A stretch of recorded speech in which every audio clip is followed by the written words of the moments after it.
Bueno, hola de nuevo. Y vamos entonces con la tercera parte de la clase de hoy. Lo primero que vamos a hablar es de la composición de funciones. Son todos conceptos que ustedes ya conocen. Uy, estoy con el mal color. Perdón. Vamos a borrar esto. Entonces vamos con la composición de funciones. Es un concepto que ustedes ya conocen, que simplemente es el concepto de acortar camino. Cuando tengo dos funciones, yo puedo, definidas, entonces vamos a poner una definición. Necesito dos funciones que estén definidas. La primera función de A en B, y la segunda función tiene que tener como conjunto de partida B y llegar a otro conjunto C, para poder hablar de composición de funciones. Y la idea va a ser simplemente la composición, lo que hace es acortar camino.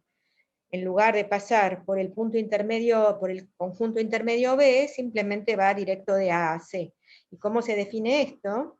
Fíjense que si por F de A en B vamos de X a F de X, y por la función G, que va de B en C a un Y en B, lo manda a G de Y. Pero luego, si reemplazamos Y por F de X, ¿qué nos va a pasar? Que la función G compuesta con F en ese orden, o sea, la segunda función es la que se escribe primero cuando se escribe GOF. La función G compuesta con F en X es G evaluado en F de X. Es la función G evaluada en F de X. Fíjense lo que estoy haciendo. Si a Y le pongo F de X, esto me queda G evaluado en F de X. ¿Está bien? Entonces, la definición esta es la definición de la función GOF, la función composición, que simplemente es acortar camino. Y para completar un poco la definición que esté correctamente escrita, voy a poner sean F de A en B y G de B en C, funciones. Entonces la función composición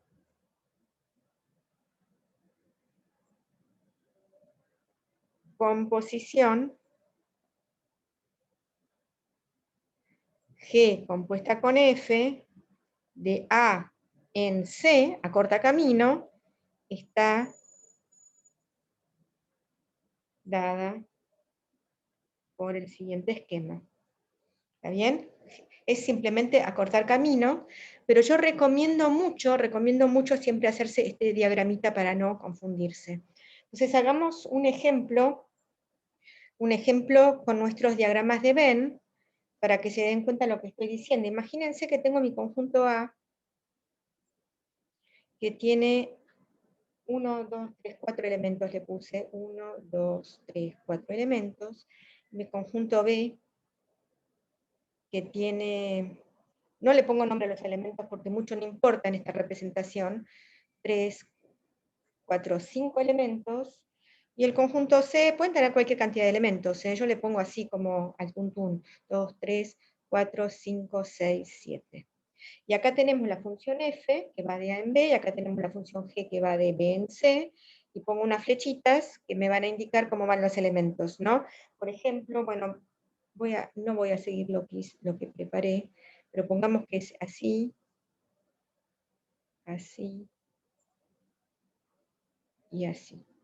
¿Está bien? O sea, se entiende. Que la función f manda el primer elemento de A en el segundo de B, etcétera, como está dibujado. Fíjense que esto es una función porque a cada elemento de A le sale una flecha. Y después necesitamos la función g. La función g vamos a ponerle, por ejemplo, que el primer elemento de g va a parar al primer elemento de C, que el segundo elemento de g va a parar acá, que el tercero va a parar al primero. Estoy haciendo muy al tuntún. este va a parar acá, y pongamos que el último va a parar al último para que no me quede todo un enredo. Entonces, cuando yo miro la función compuesta, ¿qué es lo que hago? Simplemente sigo los caminos y tacho y me olvido de lo del medio. Sigo los caminos, sigo el camino olvidándome de la etapa intermedia, olvidándome de la ciudad del medio. Entonces, acá estaba A, acá está el conjunto C. Mi conjunto A tenía los 4 elementos, 1, 2, 3, 4. El conjunto C tenía estos 7 elementos, 1, 2, 3, 4, 5, 6, 7, 1, 2, 3, 4, 5, 6, 7, y lo que voy a dibujar es la función GOF, G compuesta con F, porque primero se aplica F, por eso está más a la derecha, y después se aplica G, por eso está más a la izquierda. ¿Y cuál es la flecha que le corresponde a esto? ¿Cuáles son las flechas? Bueno, a ver, el primer elemento de F fue a parar al segundo de G, y el segundo de G va a parar al quinto. Entonces el primer elemento va a parar al quinto. El primer elemento va a parar al quinto. ¿Está bien? El primer elemento de A va a parar al quinto de C. El segundo elemento va a parar al segundo, que va a parar de nuevo al quinto. Así que el segundo elemento va a parar al quinto. El tercer elemento va a parar al cuarto, que va a parar, todo va a parar al quinto acá. ¿Qué es esto? El tercer elemento va a parar al cuarto, que va a parar también al quinto. Y el cuarto elemento va a parar al primero, que va a parar al primero. El cuarto elemento va a parar al primero de B, que va a parar al primero de C. ¿Ok? O sea que simplemente cuando yo hago el GOF, lo que hago es como olvidarme de lo del medio y ir por el camino directo. ¿Se entiende esto? Vamos a hacer ahora un último ejemplo de la composición, que es un ejemplo con funciones dadas. Entonces, otro ejemplo, supongamos que f de n en R está definida como que a n lo manda a f de n, que es raíz de n. Está bien que esto es una función que está muy bien definida, porque cualquier número natural es un número en particular positivo, entonces está bien definida la raíz cuadrada. Y G, lo voy a... El conjunto de partida de G tiene que ser el conjunto de llegada de R, o por lo menos la imagen de R, para que esté todo bien. Entonces G la voy a definir de R en... y voy a poner R mayor o igual que 0, en las notas puse R, pero voy a poner R mayor o igual que 0, que no cambió nada, o sí, horrible, sí, está bien. A X, un número real, lo voy a mandar a X cuadrado, fíjense que esto me da un real positivo, y le sumo 1. O sea, cuando X es real, X cuadrado es más bien dicho no negativo, es mayor o igual que 0, le sumo 1, me da un número mayor o igual que 0, esta está perfectamente definida. Entonces, ¿quién va a ser la función G compuesta con F? Es muy sencillo, simplemente hay que calcular G en f de n, pero f de n es raíz de n, o sea que es G en raíz de n, con lo cual, donde dice X, tengo que poner raíz de n, o sea que me queda raíz de n al cuadrado más 1, o sea, n más 1. La función G compuesta con f, es la función que va de n en R mayor o igual que 0, va de n en R mayor o igual que 0, y G compuesta con F de n es, si hice bien las cosas, n más 1. ¿Estamos de acuerdo? Hasta ahí me siguen todos, ¿no? Este es el último ejemplo que vamos a hacer, pero ya que estamos, a ver cuál dice acá. Claro, y ya que estamos, fíjense esta función G compuesta con F. Está bien que va de n en R mayor o igual que 0, es una función que está bien definida. ¿Qué les parece? ¿Es inyectiva?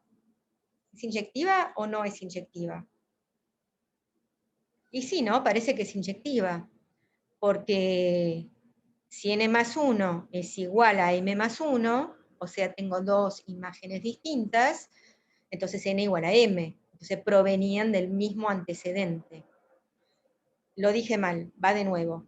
Si n más 1 es igual a m más 1, o sea, tengo dos imágenes que coinciden, entonces es que provenían del mismo antecedente, porque n es igual a m. O sea que esta función es inyectiva,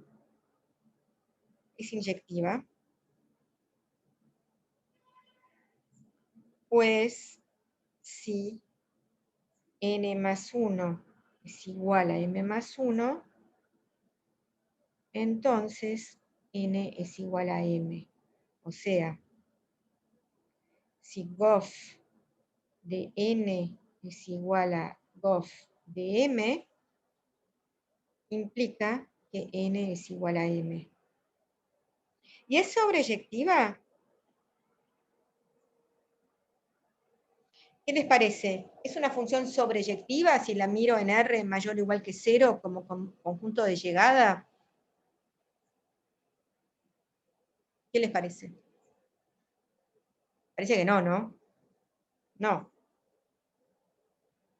Pues, por ejemplo, ¿quién no está en el conjunto, en la imagen?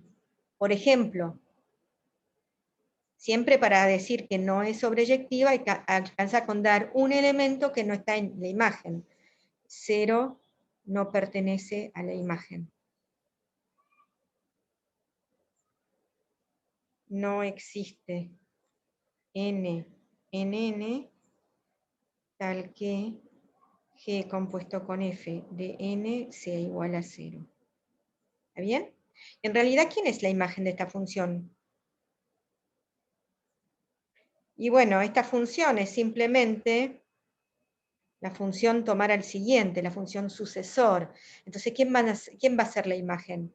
La imagen va a ser los elementos de n, pero no todos, porque el 1 tampoco está en la imagen. El 1 no es un número natural más 1. Va a ser el conjunto de los números naturales mayores o iguales que 2. ¿Está bien? Es el conjunto de los números naturales mayores o iguales que 2. El conjunto de los n naturales, tal que n es mayor o igual que 2. Entonces, esta va a ser la imagen, y aquí, como la función es inyectiva, como gof es inyectiva, G compuesta con F de n en n mayor o igual que 2, es biyectiva, porque ¿qué hice acá? Es como que restringí el conjunto de llegada a la imagen, es biyectiva. Biyectiva, porque es inyectiva y es sobreyectiva.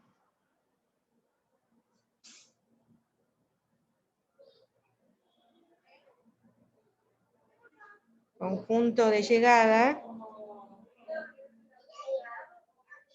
es n mayor o igual que 2. ¿Está bien? Así que con esto terminamos la primera parte. Déjenme un segundo que voy a cerrar la ventana.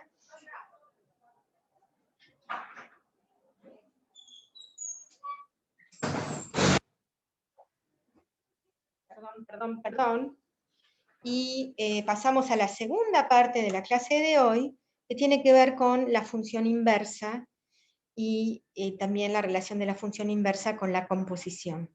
Entonces ahora pasamos a la función inversa. Por suerte, este tramo de la clase de hoy, función inversa, es un poco más corto que los dos tramos anteriores, espero. Función inversa. ¿Se acuerdan que habíamos dicho que cuando f es una función biyectiva, le pasan dos cosas? Si f es función de a en b, ¿eso qué quiere decir? Quiere decir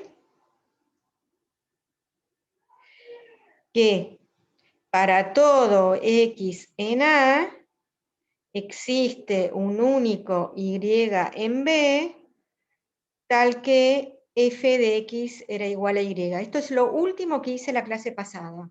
lo último que comenté la clase pasada. Que si además es biyectiva, ¿qué quiere decir eso?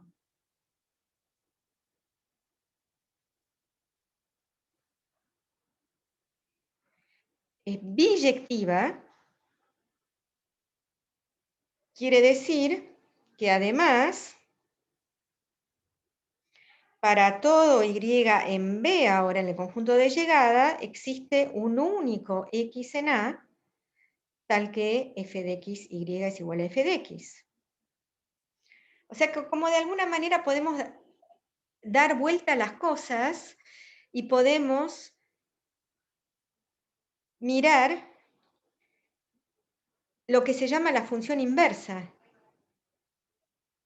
Entonces, si defino f-1 de B en A, ¿cómo? A ver, f-1 de B en A, tomo un elemento Y, ¿y dónde va a parar Y? Y lo que voy a hacer es, para cada Y en B, voy a agarrar el único X en A, tal que Y es igual a f de X. Donde X es el único elemento de A, tal que Y es igual a f de X. Y entonces esto también me define una función. Y esta función es lo que se llama la función inversa.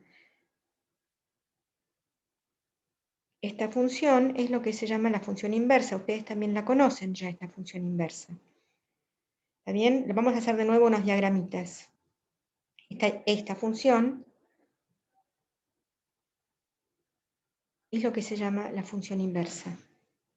Esta es la función inversa. Es volver.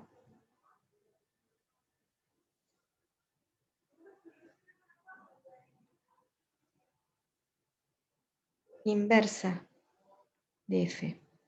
Es una función porque está definida en cada elemento X del conjunto B, en cada elemento Y del conjunto B, y a cada elemento Y del conjunto B le asignamos un único X en el conjunto A. Entonces es una función. Resulta que esta función va a ser una función también biyectiva, la inversa de f-1 va a ser f. ¿Y dónde está mi dibujito? Déjenme mostrarles cómo funciona esto de nuevo con mis diagramas de Venn. Ejemplo. Necesito una función biyectiva para definir la función inversa, porque si no, la función inversa no va a estar bien definida si no tengo una función biyectiva. Entonces, supongamos que tenemos un conjunto A que tiene 4 elementos, que es 4. Entonces voy a definir una función biyectiva. Va a ser mi ejemplo, f. Entonces, ¿cómo defino esta función biyectiva? Yo me olvidé de ponerle bueno, vamos a poner elementos acá. Bueno, primero vamos a poner elementos acá. Voy a empezar bueno, voy a poner así. Fíjense, por ejemplo, mi función biyectiva al elemento A lo va a mandar, al primer elemento de A lo va a mandar al segundo acá del conjunto B. El segundo elemento de A, como es biyectiva, no puede ir a parar a la misma imagen que el primero. El segundo elemento de A no puede ir a parar al que ya elegí, tiene que ir a parar a otro. Entonces, por ejemplo, lo puedo mandar al cuarto. El tercer elemento de A no puede parar ni al segundo ni al cuarto, porque ya los elegí. Entonces, pónganle que vaya al primero. Y el cuarto elemento de A va a tener que ir al tercero, no le queda otra.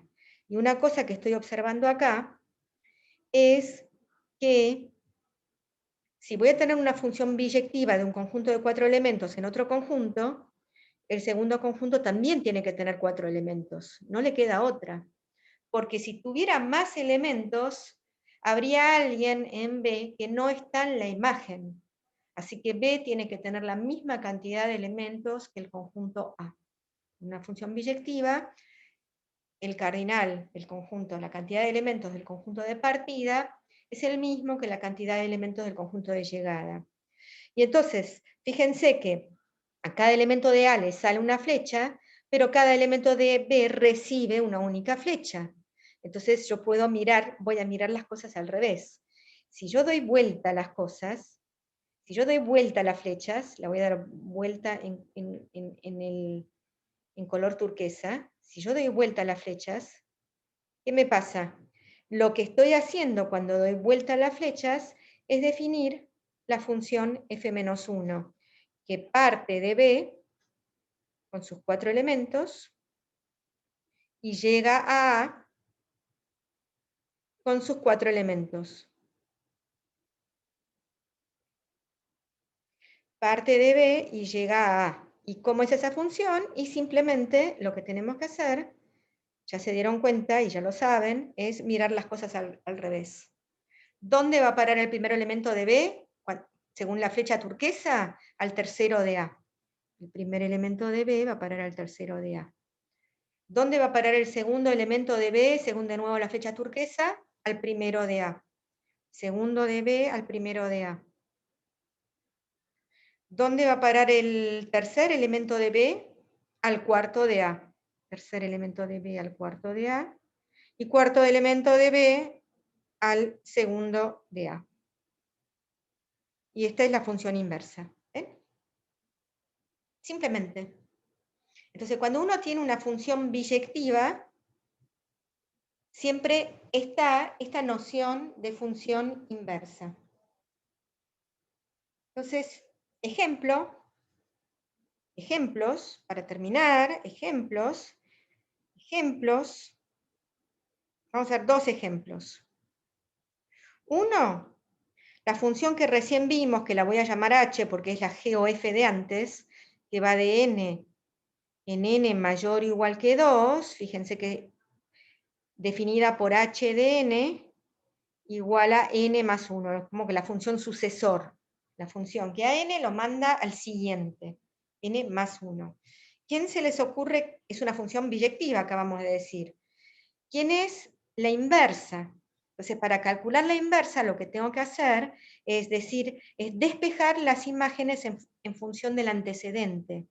Entonces, lo que estoy diciendo es, sea m igual a h de n, igual a n más 1. Acá estamos expresando la imagen en función de n.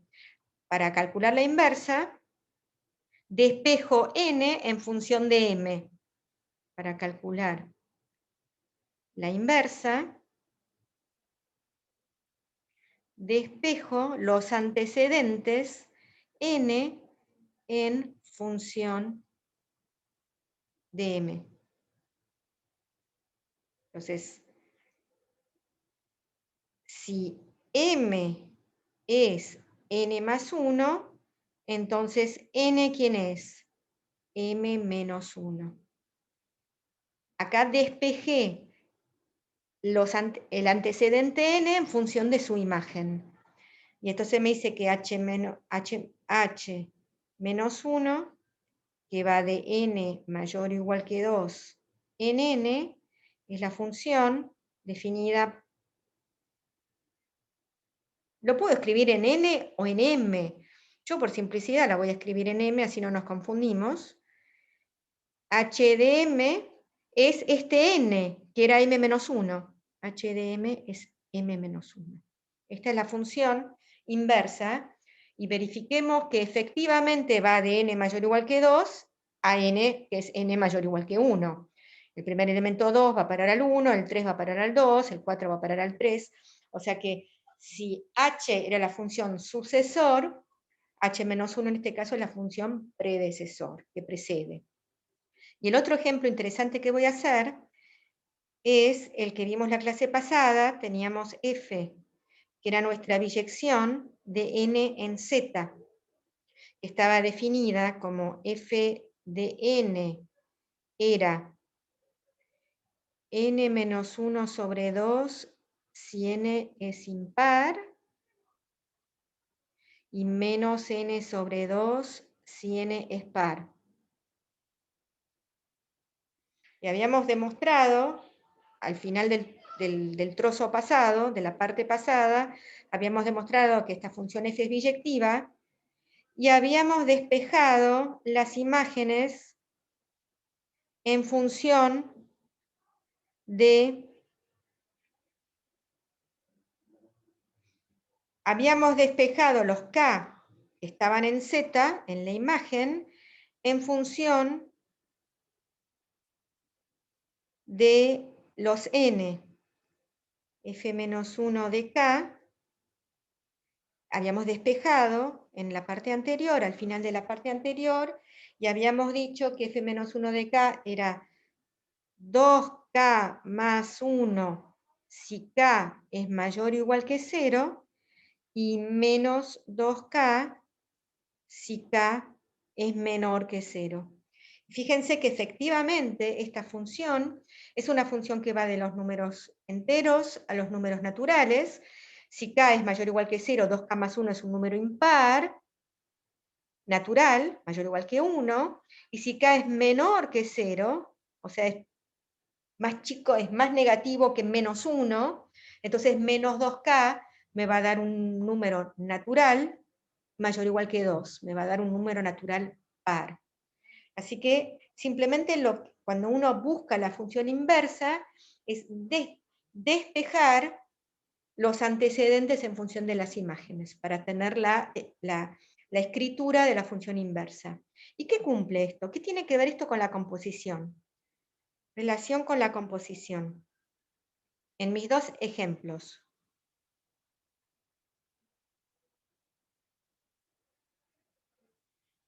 Fíjense en mi ejemplo. Primero el ejemplo era h.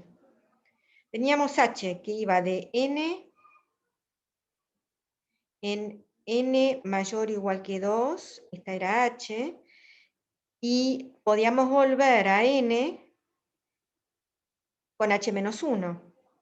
Esta función era la que a n lo manda a n más 1, y esta función h menos 1 era la que a m lo mandaba al predecesor m menos 1. Entonces, ¿cuánto da h menos 1 compuesto con h? Que es una función que va de n en n. No, esto no es lo que quiero hacer. Borra, borra. Entonces, vamos a mirar quién es h menos 1 compuesto con h, que es una función que va de n en n. h menos 1 compuesto, o sea, a corto camino, borro lo del medio. h menos 1 compuesto con h va de n en n, ¿no? A corto camino. ¿Cuánto vale? h menos 1 compuesto con h en n es h menos 1 de h de n. Pero h de n es n más 1. h menos 1 de n más 1. Y h menos 1 de n más 1 es hacer n más 1 y quitarle 1. Es n más 1 y le quito 1. O sea, es n. O sea que acabamos de probar que h menos 1 compuesto con h de n es igual a n para todo n en n. O sea, h menos 1 compuesto con h es lo que se llama la función identidad de n. Función identidad. La identidad es la función que siempre no cambia nada, que siempre vale lo mismo. O sea que si h menos 1 es la inversa de h menos 1 compuesta con h es la identidad.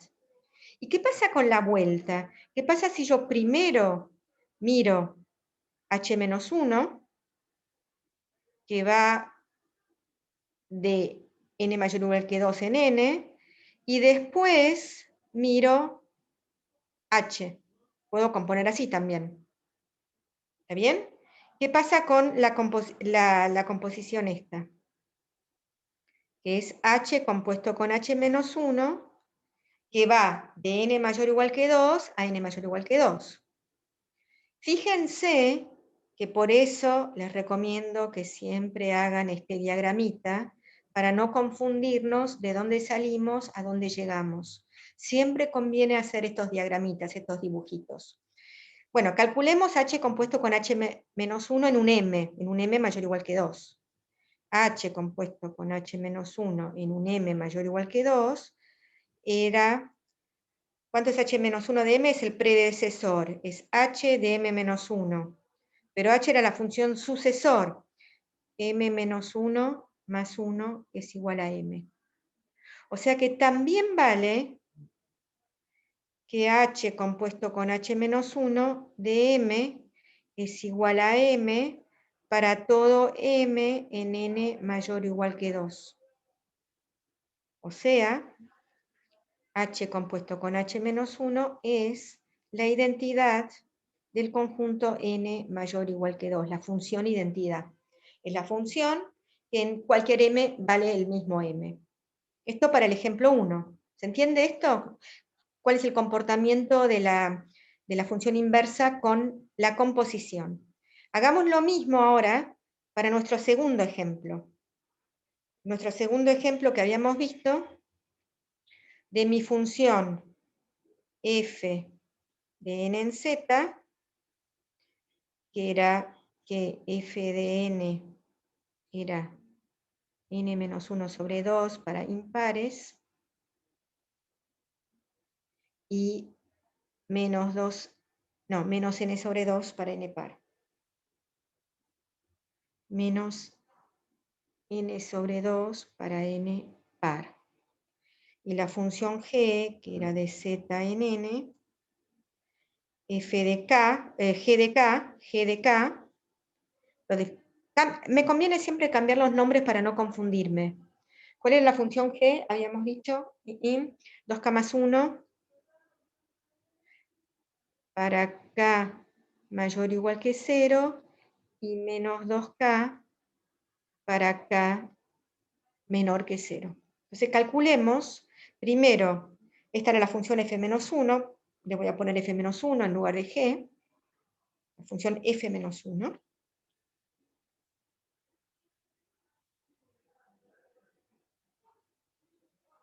f-1.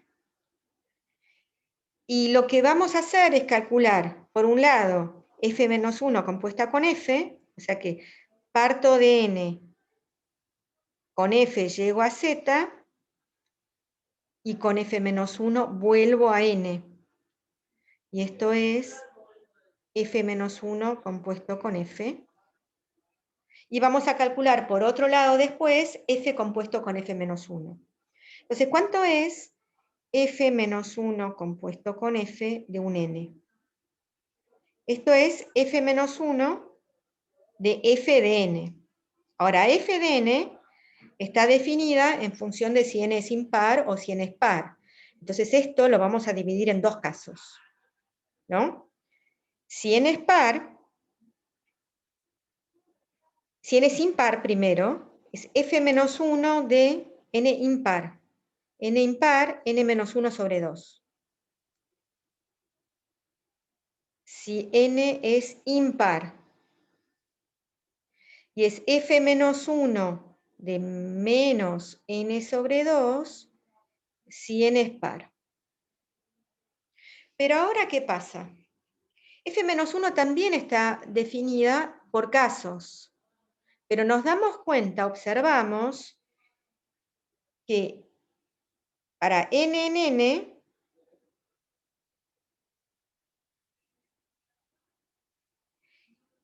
n-1 sobre 2 es mayor o igual que 0, y menos n sobre 2 es menor que 0. Por lo tanto, la imagen de un número impar es un número mayor o igual que 0, y la imagen de un número par, por f, es un número negativo. Entonces, cuando yo hago para n impar,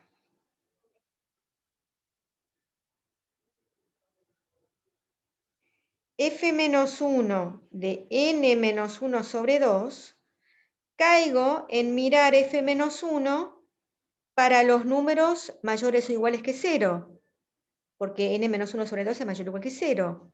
Entonces es hacer, ¿qué dice? 2 por k más 1. 2 por n-1 sobre 2 más 1, y si ustedes hacen la cuenta, esto da n-1 más 1, que da exactamente n. ¿Está bien? O sea, la conclusión es que para n impar, f-1 compuesto con f de n es igual a n. f-1 compuesto con f de n es f-1 de n-1 sobre 2, que es lo mismo que n. Y para n par,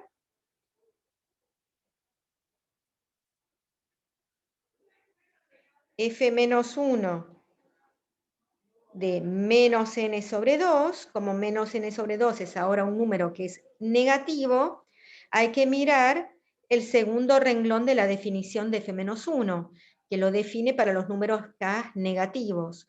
Es menos 2 ese número. Es menos 2 veces menos n sobre 2. Y si hacemos la cuenta, me vuelve a dar n. O sea que, nuevamente, f-1 compuesto con f de n es n. Conclusión,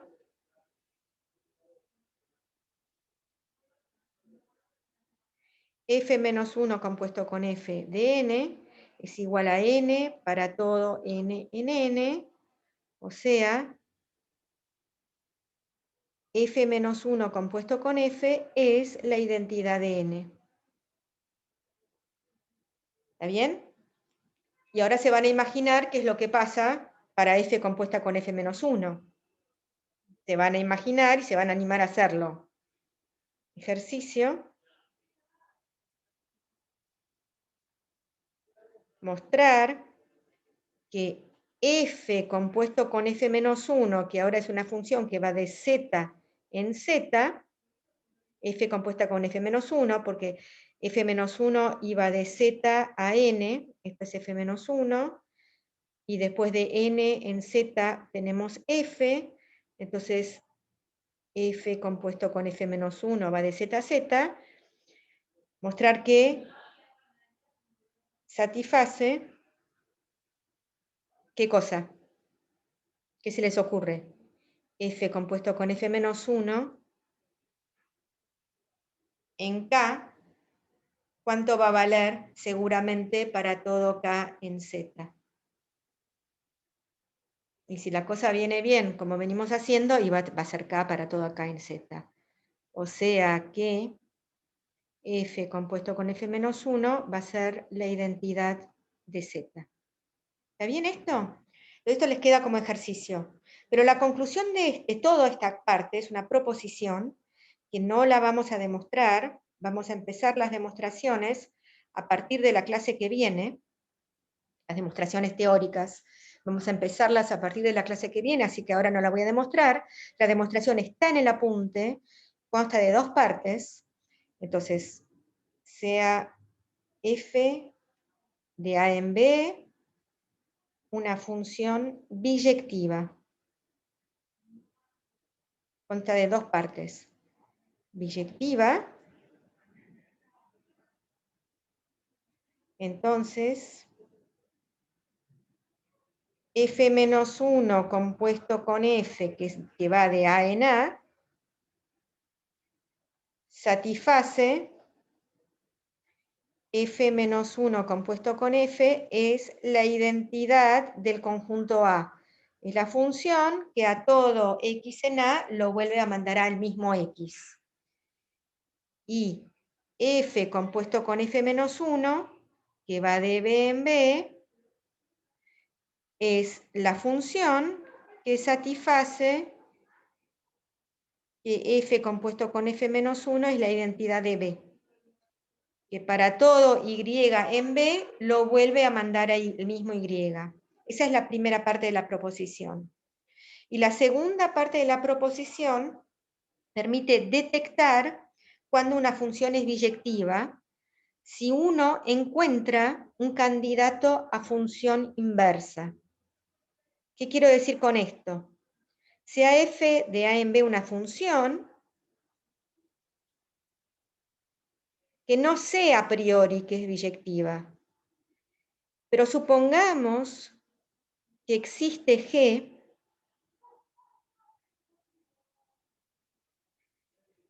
de B en A que satisface las propiedades esas de función inversa, que satisface que G compuesto con F es la identidad de A y que F compuesto con G es la identidad de B. O sea, que satisface las dos propiedades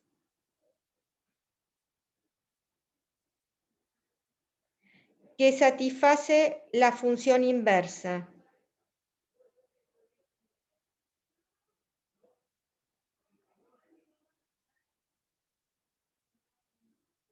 Bueno, si uno encuentra o si una sabe que existe una función G que satisface las propiedades de función inversa, entonces G es la función inversa. Entonces f es una función biyectiva y G es la función inversa. Entonces f es obligatoriamente biyectiva y G es la inversa de f. Cualquier función que tiene f, que tiene un G que satisface las propiedades de la inversa, es biyectiva con esa inversa. Y bueno, para terminar, lo hice todo más complicado en mi forma de hablar. ¿Está bien? Pero entonces, si ustedes tienen una función f y por alguna razón saben o encuentran que hay un g que satisface las dos propiedades de la composición de la función inversa, entonces esa función es la función inversa y no le queda otra. Con esto entonces terminamos la teórica 4 y terminamos la práctica 1, y a partir de la clase que viene vamos a empezar unas cosas que son muchísimas más divertidas, que son estudios de formas de demostrar cosas sobre los números naturales con el principio de inducción, que es un tema hermoso. Así que hasta la clase que viene. Chao. Chau, chau.